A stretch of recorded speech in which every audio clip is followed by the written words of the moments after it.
આજે આપણે ગુંજાર ગામની માં મેલડીના ઇતિહાસની વાત કરીશું। ધંધુકા રાણપુર હાઈવે ઉપર ધંધુકાથી 7 કિલોમીટર દૂર ગુંજાર ગામ આવેલું છે। થોડાક વર્ષો પહેલાની આ વાત છે। ગુંજાર ગામના ટીંબે ભરવાડોની વસ્તી રહે છે। એમાં મોટાભાઈ ભરવાડના કુટુંબમાં રાઘાભાઈ નામના ભરવાડ રહેતા હતા, જેઓ 5 ગાયો રાખતા હતા। એમાંથી 2 ગાયો વિયાવાની હતી। રાઘા ભગત રોજ સવારે ગાયોને વગડામાં ચરાવવા લઈ જાય અને સાંજ પડે એટલે પાછા આવીને ગાયોને વાડામાં પૂરી દેતા। પરંતુ એકવાર એવું બને છે કે જે 2 ગાયો વિયાવાની હતી એ પાછી આવતી દેખાતી નથી। એટલે રાઘા ભગત આમ તેમ શોધવા નીકળે છે। ફરતા ફરતા એક વાડામાં જોયું તો ત્યાં ધૂળના ધડીમલા પાસે આ 2 ગાયો બેઠેલી જોઈ। એ ધૂળના ધડીમલાની અંદર માં મેલડી બેઠી હતી। રાઘા ભગતે નજીક જઈને જોયું તો ગાયોના પગમાં એક સડી ગયેલું નારિયેળ પડેલું હતું, જેમાં મેલડીની ડેરીમાંથી કોઈએ બહાર કાઢી દીધેલું। પછી રાઘા ભગતે તે નારિયેળ હાથમાં લઈને પોતાની પાઘડીથી માતાજીની બેઠકને સાફ કરી અને 2 હાથે નારિયેળ મૂકતા કહ્યું કે આ 60 ઘરનો ટીંબો છે, પણ તારું કોઈ નથી અહીંયા। આટલું કહી રાઘા ભગત તો ત્યાંથી ચાલતા થયા, પણ ડેરીની અંદર બેઠેલી માં મેલડી એની સામે ટગર ટગર જોઈ રહી અને કહ્યું કે રાખલા, દુનિયાની માલિપા મારું કોઈ નથી ને, પણ એકવાર તને જો મારો ન બનાવું તો હું મેલડી નહીં બાપ। પછી તો કહેવાય છે કે મેઘલી અંધારી રાતનો 12-1નો ટકોરો થયો અને ત્યાં તો ધૂળના ધડીમલામાંથી સડી ગયેલા નાળિયેરમાંથી નનામી બાળકી એવી માં મેલડી સવવેતની નાગણી બની અને ગુંજારની ઊભી બજારમાંથી પસાર થાય છે। પાવલી જેવડી માં મેલડી ફેણ માંડીને જીભના લબકારા કરતી કરતી માં મેલડી મોટાભાઈ ભરવાડના ચોકની અંદર આવે છે અને જે તૂટેલ ફાટેલ ખાટલાની અંદર રાઘા ભગત સૂતા હતા એ ખાટલાની પાયેથી માં મેલડી ચડી અને ઓસીકે જઈને નાની બાળકીનું રૂપ લઈ રાઘા ભગતના કપાળે માં મેલડીએ હાથ મૂક્યો। રાઘા ભગત તો ગાઢ નિંદ્રામાં સૂઈ ગયેલો, પણ માં મેલડીએ કપાળે હાથ ફેરવીને કહ્યું કે રાખલા, મને માં મેલડીને ટકોર મારી ગયો છે ને? તું કહે છે કે 60 ઘરનો ટીંબો છે અને તું અહીં એકલી વાડામાં રખડે, પણ રાખલા દુનિયાની માલિપા એકવાર તારા આંગણે દોઢિયું ત્રિશુલ ના ખોડું તો રાખલા હું બારિયાની મેલડી નહીં બાપ। એટલું કહી માં મેલડી ઝડપ ફેર વીજળી વેગે પાછી વાડામાં જઈને સડી ગયેલા નાળિયેરમાં સમાઈ ગઈ।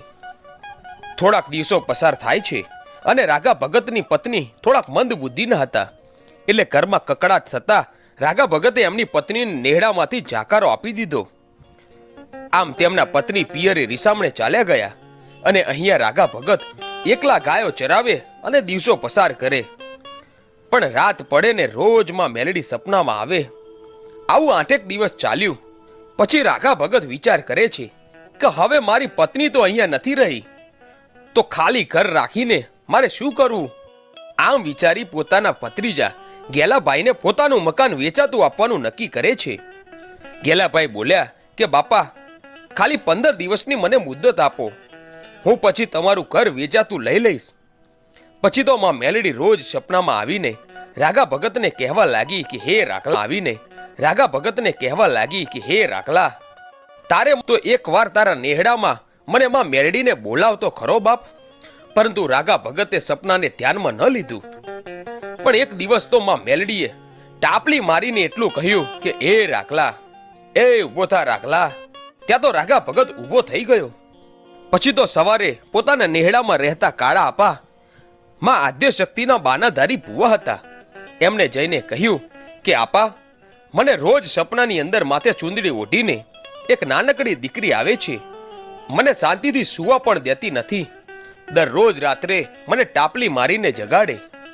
પછી તો કાળા અપાએ ડોકમાંથી માળા કાઢી અને 3 અગરબત્તી કરીને આદ્ય શક્તિનું નામ લઈ દોઢ જાર લીધી ને ત્યાં તો માળાના મોતીડામાંથી મારી આદ્ય શક્તિ કહે છે કે હે મારા કાળા, મારું શું કામ પડ્યું બોલ?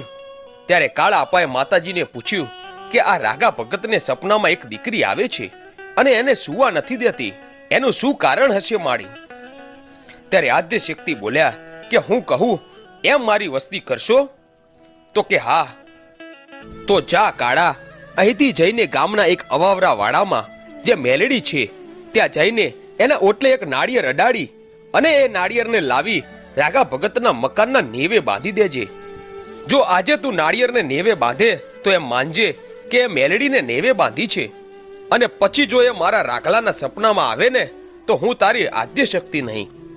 પછી તો કાળા આપા માં આદ્ય શક્તિના કહ્યા પ્રમાણે વાડામાં જઈને માં મેલડીના ઓટલે નાળિયેર અડાડી રાગા ભગતના મકાનના નેવે બાંધી દે છે. બરાબર એવા જ દિવસોમાં નેહડામાં બન્યું એવું કે એ સમયે લીંબડી સ્ટેટનો હુકમ ચાલતો હતો. એટલે નેહડામાં 5 માલધારી જુવાનિયાઓ કોઈ કારણસર વાંકમાં આવે છે અને એમને કારાગૃહમાં પૂરી દે છે. આ જોઈને નેહડાની વસ્તી કાળા આપણને પૂછવા લાગી કે તમે આ મેલડીનું એક નાળિયેર અહીંયા બાંધ્યું, ત્યાં તો અમારા ફળિયામાં 5 જુવાનિયાઓને કારાગૃહની સજા થઈ. આપા આ તમારી રજા, તમારો હુકમ અને માતા શક્તિ બોલી હતી, તો આ શું થયું ફળિયામાં?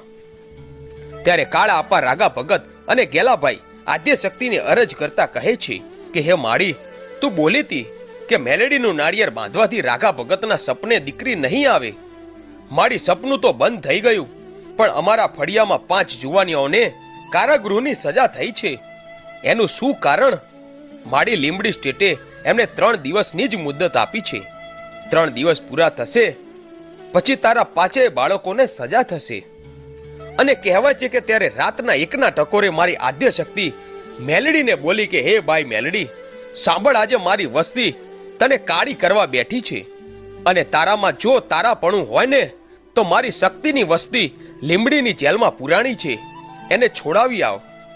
ત્યારે માં મેલડી નાળિયેરની અંદરથી બોલી હતી કે કાળા ભુવા, તારી શક્તિને કહેજે આજે મને મેલડીને રજા આપે. જો લીંબડીની જેલમાંથી તારા 5ને નિર્દોષ ન છોડાવું તો હું મેલડી નહીં બાપ. પછી તો આદ્ય શક્તિમાં મેલડીને રજા આપી.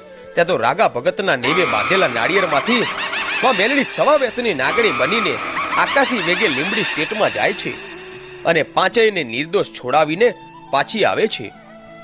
પછી તો પોરોડો પરવાડ વાતને ભૂલી જાય છે અને 15 દિવસ થયા એટલે રાગા ભગત ગેલાભાઈને મકાન વેચી દે છે. પણ મકાનના નેવે પેલું મેલડીનું નાળિયેર એમનું એમ હતું. એટલે માં મેલડી રાગા ભગતના સપને આવીને એટલું બોલી કે રાખલા, તે મકાન વેચી દીધું તો મને માં મેલડીને પણ વેચી નાખી બાપ. કોઈ ના કરે એવું મેલડી કરે.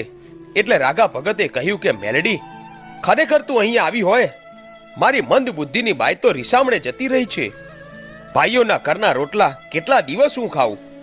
ત્યારે માં મેલડી બોલી, તો જા રાખલા, આજથી 3.5 દિવસ થાય અને માથે હેલ સાથે જો બીજી બાઈ લાવી દઉં તો એમ માનજે કે હું બારૈયાની મેલડી બોલી હતી. અને કહેવાય છે કે માં મેલડી હેલ સાથે બાઈ લાવેલા.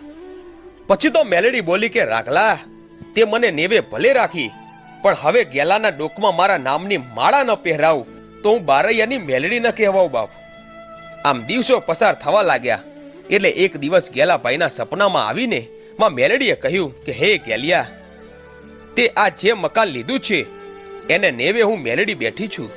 મને મેલડીને પૂજ, એકવાર નેવેથી હેઠી ઉતારી મને મેલડીને ઉજળી કર, પછી દુનિયાની માલિપા તું જોઈ લે હું મેલડી તને શું ના આપું.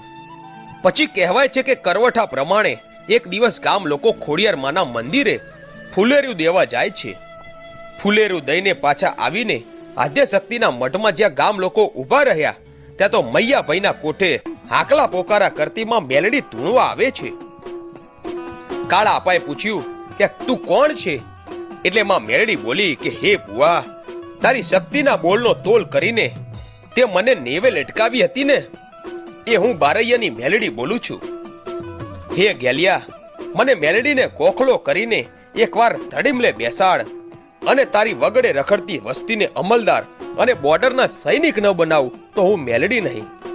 અને કહેવાય છે કે માં મેલડીની કૃપાથી ગેલાપાના દીકરા ગભાભાઈ આર્મીના સૈનિક બન્યા અને બીજા દીકરા રાહુલભાઈ કલેક્ટર થયા અને ત્રીજા દીકરા મેહુલભાઈ ગામના તલાટી બની ગયા. આ મેલડી કરે એવું કોઈ ન કરે અને મેલડી આપે ને એવું કોઈ ન આપે. પછી તો માં મેલડીનો નવરંગો માંડવો નાખે છે અને ડાકલાના તાલે મૈયાભાઈના ખોરિયામાં મેલડી સોળે કળાએ રમવા આવે છે. તો મિત્રો, આ હતી ગુંજાર ગામના એવા પોરોડા પરવાડની માં મેલડીની વાર્તા.